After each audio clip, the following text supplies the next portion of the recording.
하나님 말씀 함께 보겠습니다. 신약성경 요한복음 11장 41절로 마지막 44절까지 있는 말씀입니다. 다 차신 줄 알고 우리 한 목소리로 말씀을 함께 읽도록 하겠습니다. 시작. 돌을 옮겨 놓으나 예수께서 눈을 들어 우러러 보시고 이르시되 아버지여 내 말을 들으신 것을 감사하나이다.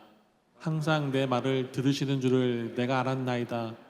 그러나 이 말씀 하옵는 것은 둘러선 무리를 위함이니 곧 아버지께서 나를 보내신 것을 그들로 믿게 하려 함이니이다.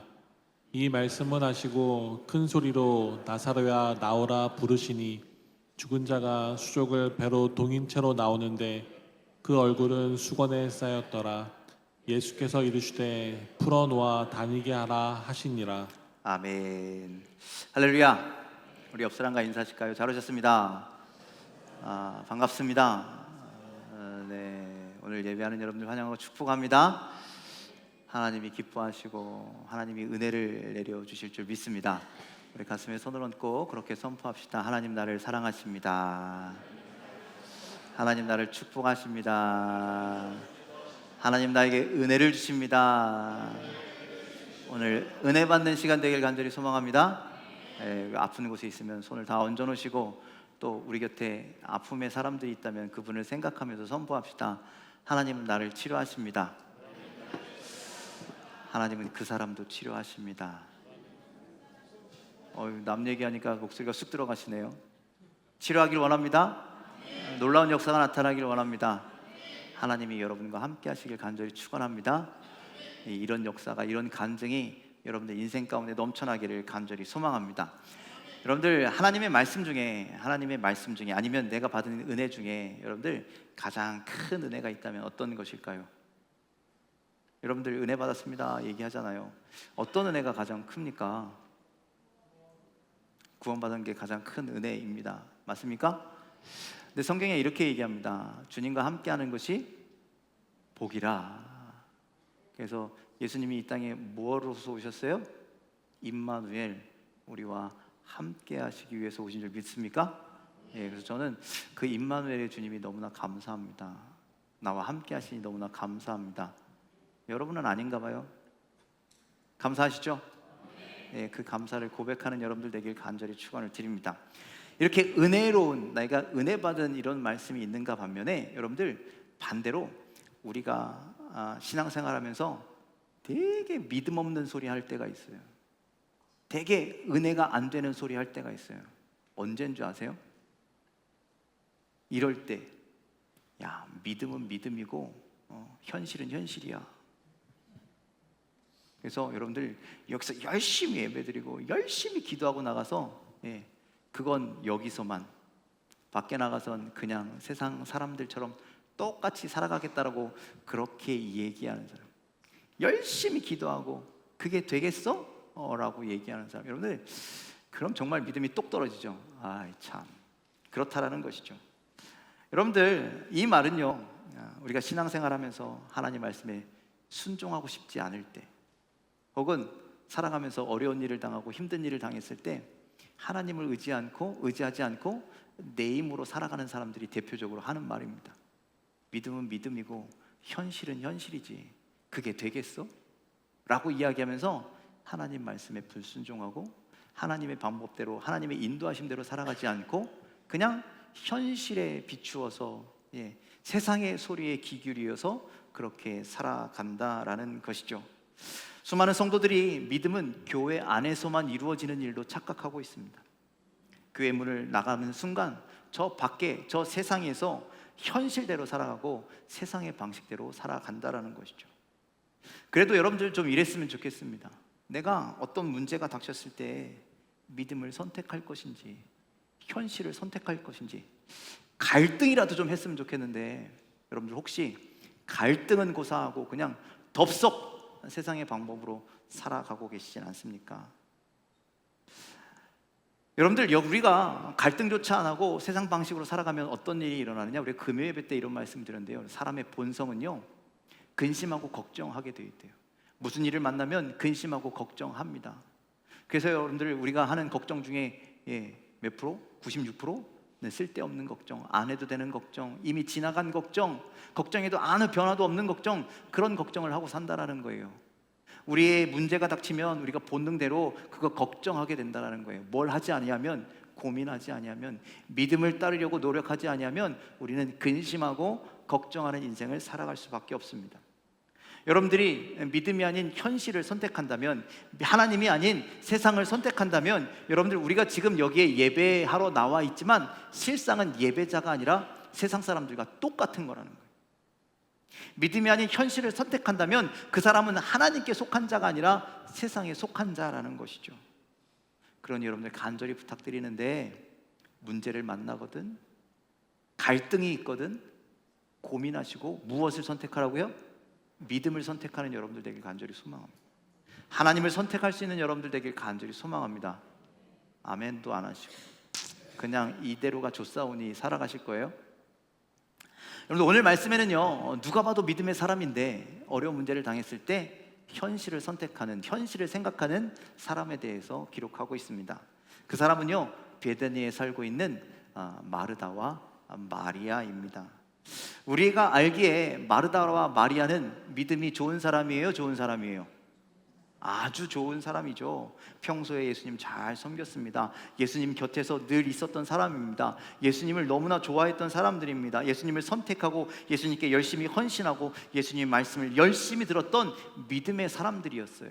그런데 그 집에 문제가 생겼습니다. 큰 어려움이 닥쳤습니다. 슬픔이 찾아왔습니다. 그게 뭐예요? 오빠였던 나사로가 죽었어요.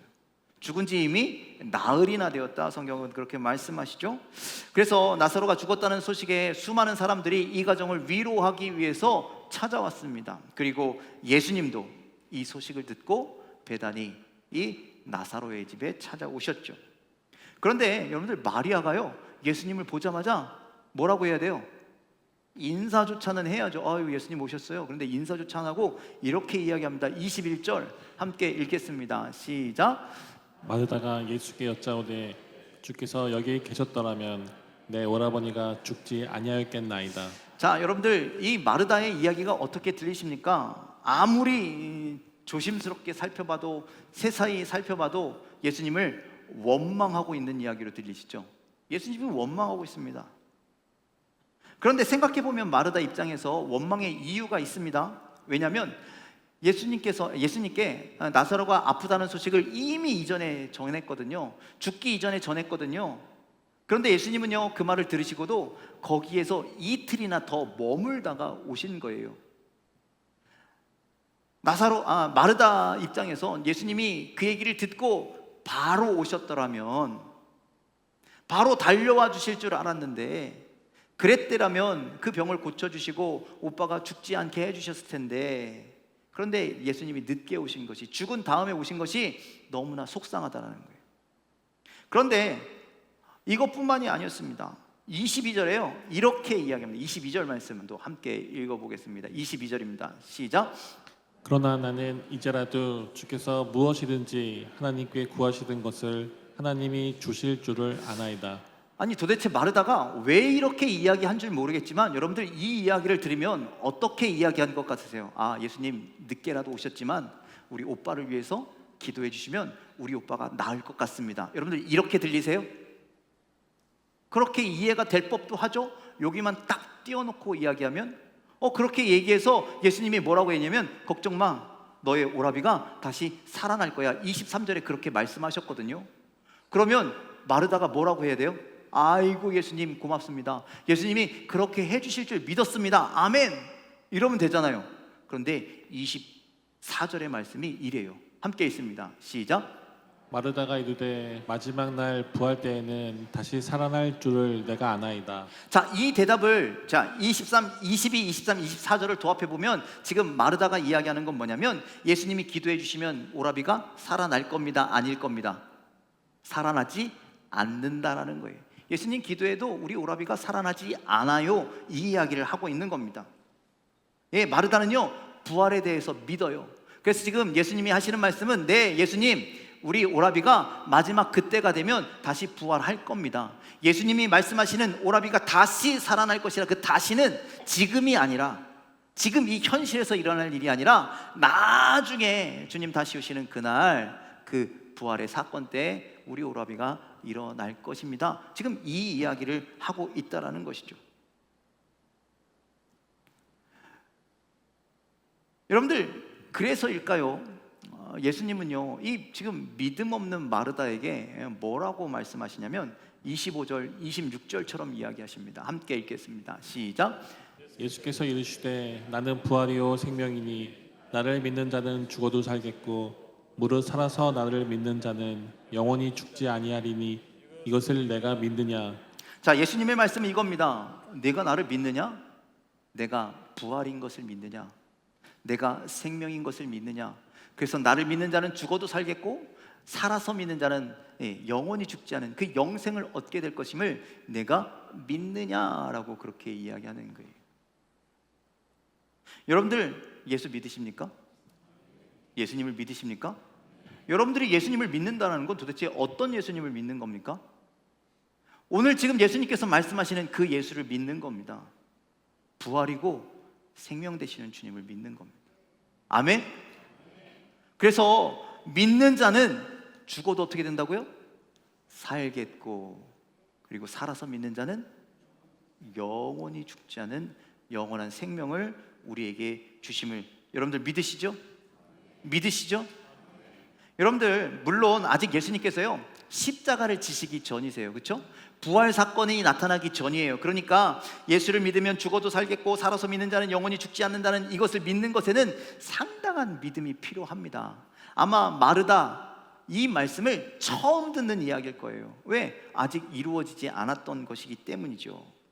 그래서 여러분들, 우리가 믿음과 현실 사이에서 갈등하고 고민하는 첫 번째 이유가 있습니다. 그것은 뭐냐면요, 한마디로 믿음이 없어서 그래요. 믿음이 없어서 믿음과 현실 사이에 고민하는 거예요. 우리의 믿음이요, 내가 아는 만큼만 믿어요. 여러분들, 우리의 신앙이 그렇다라는 거예요. 마르다도요, 예수님을 믿기는 믿어요. 그런데 예수님을 온전히 100% 다 이해하고 믿는 게 아니라 자기가 아는 만큼, 자기가 들은 만큼, 자기가 신뢰한 만큼만 믿는 거예요. 자신이 이해할 수 있는 영역에서만 믿는 거예요. 그러니 자신의 지식, 자신의 경험, 자신의 믿음 안에서 예수님을 믿고 그만큼만 예수님 알았다라는 거예요. 그래서 예수님은 상식적으로, 지식적으로 어떻게 사람이 죽었다가 다시 살아날 수가 있어? 예수님의 말씀을 믿을 수가 없는 거예요. 여러분들, 이런 우리의 모습이, 여러분들, 우리도 이런 모습을 가지고 있다는 거예요. 우리가 믿기는 믿는데 우리의 지식 안에서, 우리의 상식 안에서, 우리의 믿음 안에서, 우리의 이해력 안에서 우리의 믿음이 자라나고 있다는 거예요. 그래서 여러분들, 이런 태도가 우리를 믿음과 현실 사이에서 방황하게 하는 거예요. 우리가 믿을 때는, 신뢰할 때는 우리가 무엇을 따라요? 하나님의 말씀을 따르고, 믿음을 따르고. 우리가 이해하지 못하겠어요. 우리가 이건 안 될 것 같아, 우리의 상식으로 안 될 것 같아. 그러면 뭘 따라요? 자꾸 세상을 따라가고 우리가 이렇게 왔다 갔다 한다는 거예요. 여러분들, 예수님을 어디까지 믿으십니까? 여러분들, 예수님을 어느 정도까지 신뢰하십니까? 어느 정도까지 이해하십니까? 어느 정도까지 하나님 말씀에 순종하십니까? 여러분들, 우리가 예수님을 어떻게 믿고 어느 정도 믿느냐에 따라서요, 우리의 믿음의 모습이, 우리의 믿음의 선택이 달라진다는 것이죠. 결정적인 상황에 나의 선택이 달라진다는 거예요. 우리의 믿음의 모습에 따라서, 우리의 믿음의 정도에 따라서 달라진다는 거예요. 여러분들, 예수님을 어떻게 생각하세요? 여러분, 예수님을 어떻게 믿고 계세요? 저 영화에 나오는 어떤 슈퍼 히어로처럼 생각하고 계시는 건 아니십니까? 아니면 예수님이 내가 기도하면 채워주시는, 나의 필요를 채워주시는 예수님 정도로만 생각하는 거 아닙니까? 그래서 우리가 앞에 요한복음 5장인가요? 6장인가요? 거기에 보면 오병이어 사건이 나오잖아요. 거기에 수많은 백성들이 예수님을 따르는데 그들이 무엇을 보고 예수님을 따릅니까? 무엇을 해주시고자, 병자를 고쳐주시고자, 먹을 것을 좀 얻어먹고자, 나의 필요를 채우고자 예수를 따르더라는 거예요.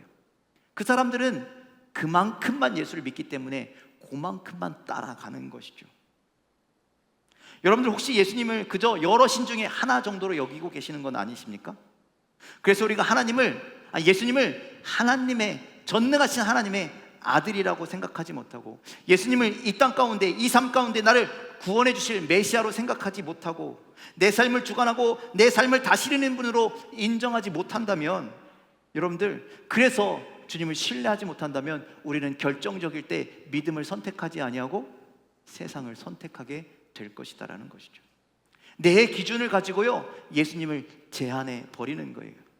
그래서요, 우리가 감당하지 못할 일을 만나고, 우리가 할 수 없는 일을 만나고, 우리가 어려운 일을 당했을 때, 그때 주님한테 못 맡겨요. 그런 사람은 못 맡겨요. 왜? 주님을 신뢰하지 못하니까, 주님을 못 믿겠으니까, 그렇게 하시는 분이심을 내가 이해할 수 없으니까 예수님도 못 하실 거야, 예수님도 안 될 거야, 그리고 예수님께 맡기지 않고 예수님을 제한해버려, 예수님의 능력을 제한해버린다는 거예요. 그런데 여러분들, 거꾸로 아닙니까? 우리의 지식과 지혜와 경험은 한계가 있습니다. 하지만 주님의 지식과 지혜는요, 끝이 없어요. 아멘? 여러분들, 우리는요, 모르면 실수합니다. 모르면 실패합니다. 우리 그런 인생이잖아요. 세상 속에서 살아가면서 우리가 지식과 지혜가 없으면요, 실패하고 넘어질 수밖에 없다라는 거예요. 그런데 우리가 믿는 예수님은 어떤 분이시라는 거예요? 그 우리의 지식, 우리의 지혜의 한계를 뛰어넘는 분이 우리의 주님이심을 여러분들 믿으시길 바랍니다. 그래서 우리의 믿음은 어떤 믿음이어야? 나의 한계를 뛰어넘는 믿음이어야 합니다. 왜 그렇습니까? 예수님은 하나님이시기 때문입니다. 전능하신 창조주이시기 때문입니다. 능치 못할 일이 없으시기 때문입니다. 이 땅에서 나를 구원하실, 나를 좋은 길로 인도하실 메시아이기 때문입니다. 그분을 신뢰해야 모든 것을 맡기며 나아갈 수 있다는 거예요. 그래서 여러분들, 우리의 믿음이 나를 뛰어넘어야 돼요. 우리의 믿음이 현실을 뛰어넘어야 합니다. 그래야 저 넓은, 끝이 없는, 한계가 없는 저 믿음의 세상으로 우리가 나아갈 수 있게 되는 겁니다. 나의 세계를 넘어, 저 세상을 넘어 하나님의 나라로, 하나님의 세계로, 하나님의 은혜를 경험할 수 있는 여러분들이 되시길 주님의 이름으로 간절히 축원을 드립니다. 그래서 여러분들, 우리가 이 나를 뛰어넘을 수 있는 유일한 방법은 뭐냐? 여러분들, 믿음입니다. 믿음. 믿으시길 바랍니다. 주님을 믿으시길 바랍니다. 믿음이란 뭡니까? 우리가 바라는 것을 보증해주고 볼 수 없는 것을 확증해주는 것이 믿음 아닙니까? 우리가 알 수 없는 것들을 믿고, 그것이 이루어지는 것이 우리의 믿음 아닙니까? 그래서 여러분들, 우리의 믿음으로 누구를 바라봐야 되느냐? 예수를 바라봐야 되는 거예요. 한계가 없으신, 못하는 것이 없으신 주님을 바라봐야 하는 겁니다. 믿음은 죽음을 바라보는 것이 아니라 죽음을 이기신 예수를 바라보는 것이고, 믿음은 현실을 바라보는 것이 아니라 현실 넘어 현실 위에 역사하시는 예수를 바라보는 것이고, 믿음으로 주님을 바라보시기를, 그래서 우리의 믿음으로 나의 한계를 뛰어넘는 주님을 믿고 능력의 주님을 경험하는 여러분들의 삶이 다 되시기를 주님의 이름으로 간절히 축원을 드립니다. 27절에 마르다가 이렇게 이야기합니다. 이르다가, 함께 읽겠습니다. 시작. 이르되 주여 그러하외다. 주는 그리스도시여 세상에 오시는 하나님의 아들이신 줄 내가 믿나이다. 조금 전에 예수님께서 마르다에게 뭐라고 얘기했습니까? 네가 나를 믿느냐? 내가 부활이고 생명인 것을 믿느냐? 나를 믿는 자는, 믿는 자는 죽어도 살겠고 살아서 믿는 자는 영원히 죽지 않을 것을 믿느냐라고 얘기했더니, 주여 그러하여다. 주는 그리스도시요 세상에 오시는 하나님의 아들이신 줄 내가 믿나이다. 약간 지금 동문서답의 이야기를 하는 거예요. 지금 이게 여러분들, 주는 그리스도시요 세상에 오신 하나님의 아들입니다, 베드로의 고백과 동일한 고백 아닙니까? 그런데 예수님께서 원하시는 대답은 이 대답이 아니라는 거예요. 내가 믿느냐? 예수님 내가 믿습니다. 당신의 말대로, 당신을 믿는 자는 죽어도 살 것이고 살아서 예수를 믿는 자는 영원히 죽지 아니할 것입니다. 생명의 주님이심을 믿습니다. 부활의 주님이심을 믿습니다. 이 고백을 드려야 되는데 지금 마르다는 엉뚱한 고백을 하고 있다는 거예요. 여러분들, 우리가 믿음과 현실 사이에서 갈등하고 고민하는 사람들의 특징 중에 하나가 바로 이겁니다. 믿음의 고백이 없다라는, 믿음의 고백이 잘못되고 있다라는 것이죠. 여러분들, 우리가 자꾸 현실에서 왜 무너집니까? 현실의 문제 앞에서 왜 신앙을 선택하지 못하고 현실을 선택하면서 우리가 무너집니까? 우리의 삶에 신앙의 고백이 없기 때문이라는 거예요. 세상과 맞설 만한 신앙의 간증이 없기 때문이라는 거예요. 세상을 향한 믿음의 선포가 없기 때문이라는 거예요. 그 문제를 향한 간절한 기도가 없기 때문이라는 거예요. 그래서 여러분들, 우리가 간증해야 돼요. 우리가 선포해야 돼요. 세상을 향해서 담대하게 외쳐야 한다는 거예요. 여러분들, 그토록 수많은 믿음의 선배들이요 선포했다라는 거예요. 아니 목사님, 혼자만 믿으면 되지, 혼자만 믿음 간직하면 되지, 나 혼자 믿고 나 혼자 열심히 기도하면 되지, 쑥스럽게 막 세상 사람들에게, 주변 사람들에게 내가 이런 은혜를 받았어, 내가 이런 은혜를 경험했어, 그렇게 꼭 간증해야 됩니까? 알려야 됩니까? 기도도 열심히 혼자 열심히 기도하면 되지 꼭 외치면서 통성으로 기도해야 됩니까? 네, 하셔야 합니다. 그렇게 하셔야 합니다. 왜 그런지 아세요? 그렇게 입으로 고백할 때, 입으로 시인할 때 그것이 능력이 되기 때문입니다. 로마서 10장 10절로 11절 말씀 함께 읽겠습니다. 시작. 사람이 마음으로 믿어 의에 이르고 입으로 시인하여 구원에 이르느니라. 성경에 이르되 누구든지 그를 믿는 자는 부끄러움을 당하지 아니하리라 하니. 예, 우리가 믿고 시인하여야 한다는 거예요. 그런 자가, 예, 그렇게 믿는 자가 세상에서 부끄러움을 당하지 않는다라는 것이죠. 왜? 그렇게 선포하는 자에게, 믿고 선포하는 자에게 능력이 임하기 때문입니다. 예수님도요 복음을 선포하셨습니다. 예수님의 복음은 뭐냐면요, 자신의 신앙 간증이에요. 내가 하나님의 은혜로 이 땅에 왔다라는 거예요. 내가 너희들을 살리기 위해서 이 땅에 왔다라는 거예요. 그 신앙의 고백을 사람들에게 선포하시는 거예요.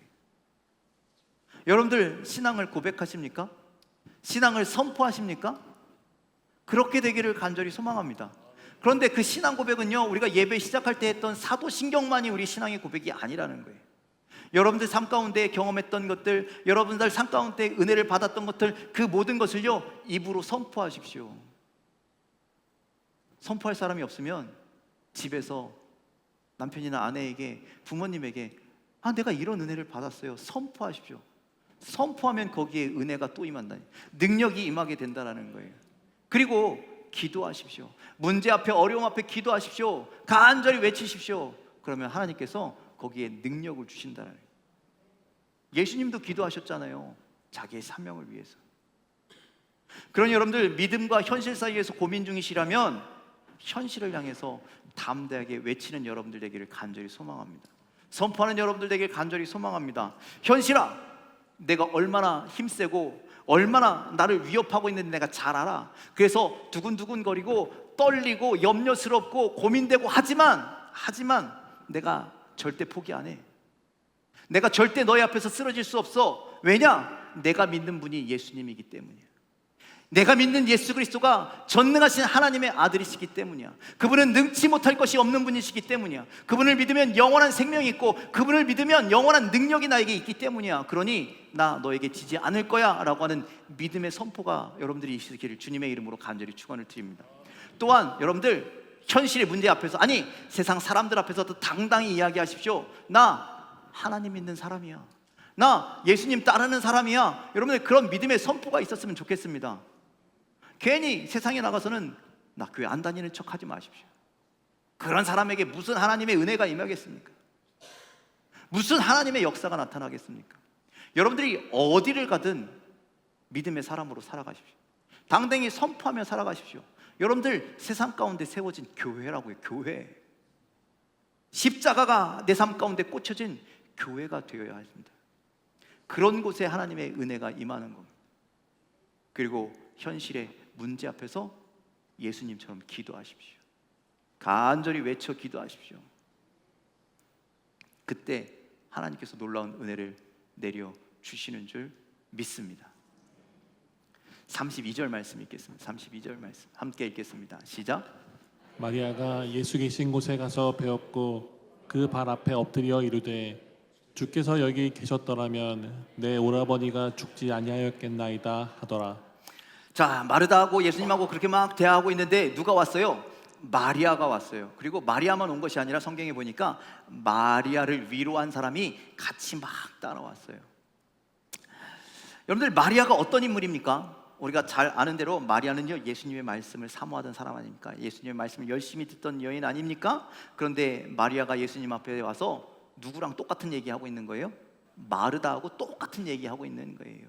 예수님이 계셨더라면 죽지 않았을 겁니다.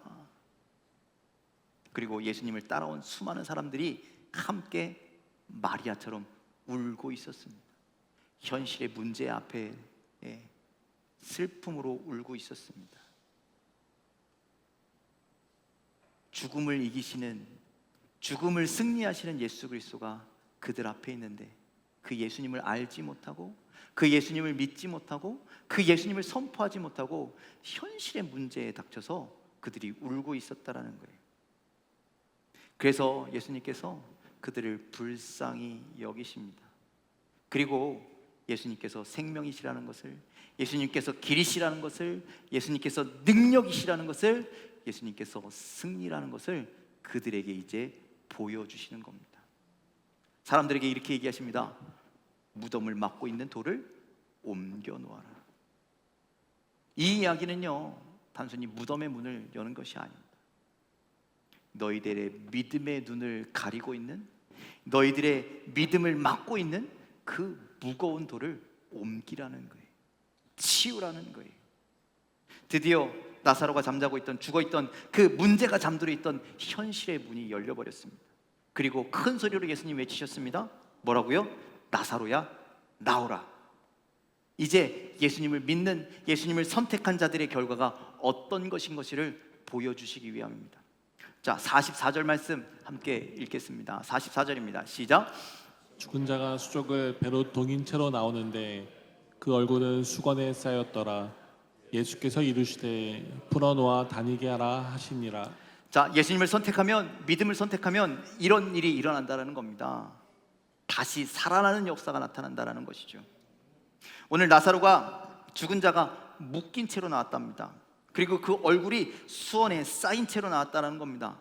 예수님이 뭐라고 합니까? 풀어 놓아 다니게 하라. 예수님을 믿지 못하게 했던, 예수님을 신뢰하지 못하게 했던 그들의 지식, 그들의 상식, 이해, 그 올무가 동인체로 나왔던 그 묶임이 이제 자유롭게 풀어져야 한다라고 그렇게 말씀하고 계시는 겁니다. 여러분들, 오늘 죽었다 살아난 것은 나사로이지만 여러분, 오늘 말씀의 주인공은 나사로가 아닙니다. 누가 주인공이라는 거예요? 믿음이 회복된 마르다와 마리아가 주인공인 겁니다. 그동안 내가 아는 대로만 믿었건, 그리고 내가 신뢰하던 대로만 믿었던, 그리고 선포하지 못했던 그 예수님께서 그 마르다와 마리아의 흔들리는 믿음을 굳건하게 하여 주신 줄 믿으시길 바랍니다. 그들의 지식과 경험과 이해에 갇혀 있던, 예수님을 제한했던 그들의 믿음이 이제 주님을 선택하고, 나의 한계를 뛰어넘는 주님을 선택하고 그들의 믿음이 자유로움을, 능력을 얻게 되었음을 여러분들 믿으시길 바랍니다. 여러분들, 우리도 그렇습니다. 우리 앞에 수많은 일들이 있습니다. 여러분들, 우리가 아무 일도 없으면요 우리가 믿음의 갈등을 할 이유가 있어요, 없어요? 여러분들, 그냥 평안하면요 우리가 세상이냐 믿음이냐 갈등할 일이 있어요, 없어요? 없어요. 그런데 여러분들, 반드시 우리에게는 일이 생겨요. 살아가다 보면요 일이 생겨요. 누구는 시험을 당하고, 누구는 시련을 당하고, 누구는 아픔을 당하고, 누구는 눈물을 흘릴 만한 일들을 당하고, 누구는 갈등하게 되고, 그런 문제가 우리 인생 가운데 찾아온다고요. 누구는 서서히 찾아오기도 하고, 누구는 갑자기 나타나기도 하고. 여러분들, 그때마다 어떻게 하시겠습니까?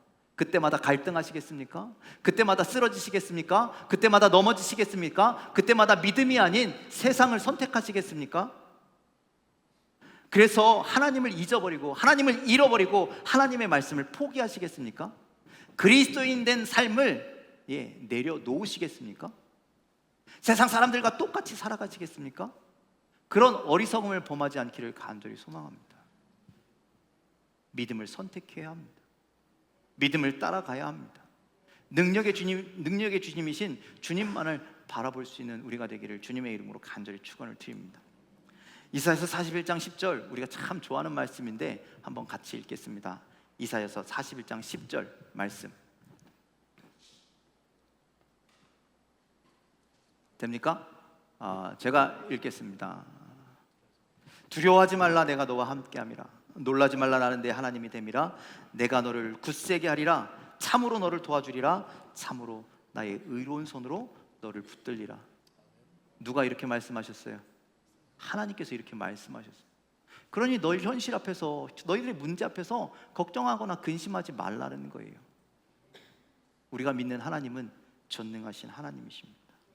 더 이상 믿음과 현실 사이에서 고민하지 마십시오. 갈등하지 마십시오.